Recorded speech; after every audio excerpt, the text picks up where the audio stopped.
ఐశ్వర్య ఘనతలు నీతియు నా యొద్దనున్నవి. అవును, దేవుని యొద్ద సమస్తమును గుప్తములై ఉన్నవి. జ్ఞానము, వివేకము, కృపయు, సమాధానమును, ఐశ్వర్యమును, ఘనతయు సమస్తము దేవునిలో ఉన్నవి. దేవునికి మన హృదయములో స్థానం ఇచ్చి మన కుటుంబంలోకి ఆయనను ఆహ్వానిస్తే చాలు, అన్నీ మన సొంతమే. నావన్నీ మీవి అంటున్నాడు ప్రభు. కనుక మొదటిగా మనము దేవుని హృదయంలో చేర్చుకుందాము, దేవునికి స్థానం ఇద్దాము. మిగిలినవన్నీ కూడా దేవుడు మనకు అనుగ్రహించేవాడై ఉన్నాడు.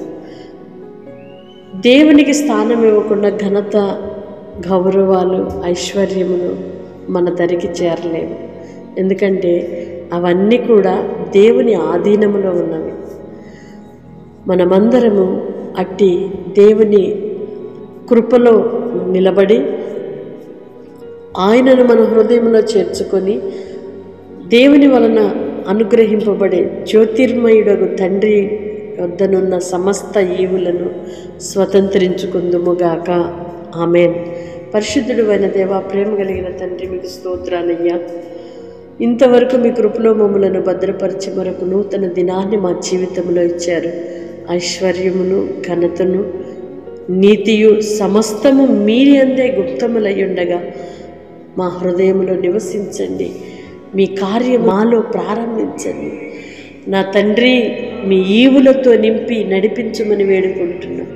ఈవులతో నింపి తృప్తిపరచండి, కృపలతో నింపమని వేడుకుంటున్నా. ప్రార్థనలు ఎందరైతే ఏకీభవిస్తున్నారో ప్రతి ఒక్కరిని కూడా మీ కృపలతో ఆవరించండి, ఐశ్వర్య ఘనతలతో నింపండి. నాయన, నీ పిల్లలు దేనిలో కూడా నాయన బలహీనులుగా, తక్కువ వారిగా ఉండడానికి వీల్లేదయ్యా, ఘనహీనులుగా ఉండడానికి వీల్లేదయ్యా.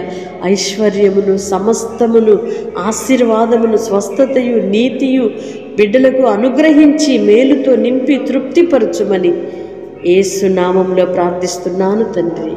ఆమేన్. ప్రార్థనలు ఏకీభవిస్తున్న ప్రతి ఒక్కరూ తప్పకుండా ఇతరులకు షేర్ చేయండి. ఈ లింక్ ఇతరులకు షేర్ చేయటంలో దైవ ఆశీర్వాదాలు మీరు కూడా పొందుకుంటారు. ఈ పరిచర్యలో పాలిభాగస్తులుగా ఉంటున్న మిమ్ములను నా దేవుడు దీవించి ఆశీర్వదించునుగాక. ప్రతిరోజు కూడా వాగ్దానం ఇతరులకు షేర్ చేస్తూ దేవుని మాటను అందిస్తున్న మీకు నా హృదయపూర్వకమైన వందనాలు, ధన్యవాదాలు తెలియజేస్తున్నాను. May God bless you all. Praise the lord.